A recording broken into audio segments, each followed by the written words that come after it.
This figure has the mobility, it has the joviality, but tell me, does it have the hobility? From Toybiz and their WCW toy line, this is Bam Bam Bigelow. And I'll be honest, right? I have my biases in wrestling.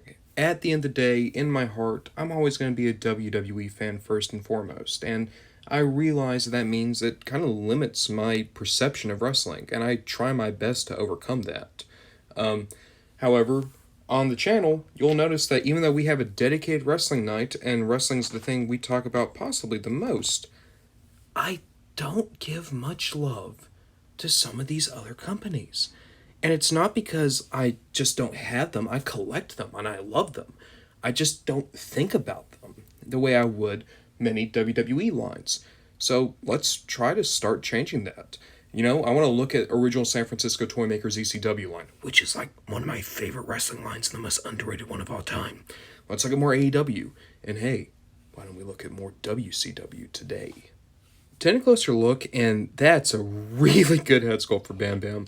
The flame tattoos aren't entirely accurate, but a good attempt. Super well good attempt.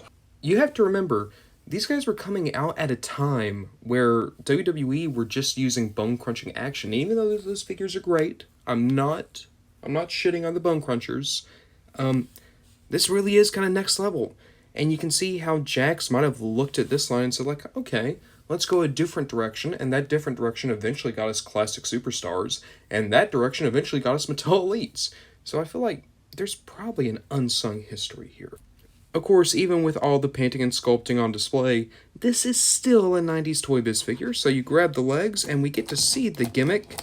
That's, wow. He wasn't kidding about that hobility. You go. You go, Bam Bam. I also love a lot of the smaller details, like the eagle tattoo on that arm, the rabbit tattoo on... That's not a rabbit. That's a vulture. I just have an idiot brain. But then there's also, like, the different shades of blue, like, throughout the costume.